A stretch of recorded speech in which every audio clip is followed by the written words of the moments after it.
ಒಂದು ಮಾತ್ರ ಸತ್ಯದಿಲ್ಲ. ಇದಕ್ಕಾಗಿ ರಾಹುಲ್ ಗಾಂಧಿ ಅವರಾಗಿರ್ಬೋದು, ಕಾಂಗ್ರೆಸ್ ಆಗಿರ್ಬೋದು, ಬೀದಿಗಿಳಿದು ಹೋರಾಟ ಮಾಡೋದು ಅನಿವಾರ್ಯ ಇಲ್ಲ. ಯಾಕೆಂದರೆ ಅಷ್ಟು ಸುಲಭವಾಗಿ ಇವೆಲ್ಲ ಮಾಡ್ತಾರೆ ನಮ್ಮ ಬಿ ಜೆ ಪಿ ಸರ್ಕಾರದವ್ರು ಅನ್ನೋದು ಅರ್ಥ ಇಲ್ಲ.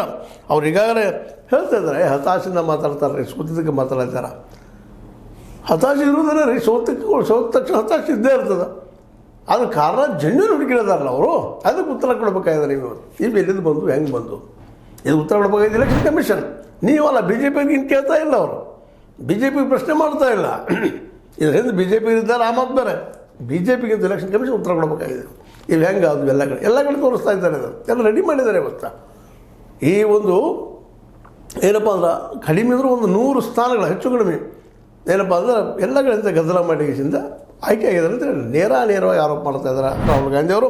ಅದಕ್ಕಾಗಿ ಬೀದಿಗಿಳಿದ ಹೋರಾಟ ಮಾಡುವಂಥ ನಿರ್ಧಾರಕ್ಕೂ ಬಂದಿದ್ದಾರೆ ಅನ್ನುವಂಥ ಒಂದು ವಿಚಾರಗಳು ಇವತ್ತು ಸ್ಪಷ್ಟ ಆಗ್ತಾ ಇದ್ದಾವೆ. ಇವತ್ತು ಬೀದಿಗಿಳಿದು ಹೋರಾಟ ಮಾಡುವಂಥದ್ದು, ಪ್ರತಿಭಟನೆ ಮಾಡುವಂಥದ್ದು ಪ್ರಜಾಪ್ರಭುತ್ವ ಉಳಿವಿನ ದೃಷ್ಟಿಯಿಂದ ಭಾಳ ಮಹತ್ವದ. ಯಾಕಂದ್ರೆ ಪ್ರಜಾಪ್ರಭುತ್ವ ಇವತ್ತು ಯಾರು ಕಾಂಗ್ರೆಸ್ಗರಿಗೆಲ್ಲಿ ಬಿ ಜೆ ಪಿಯವರಿಗೆಲ್ಲಿ ಅನ್ನೋದು ಪ್ರಜಾಪ್ರಭುತ್ವ ಇರಬೇಕಲ್ರಿ.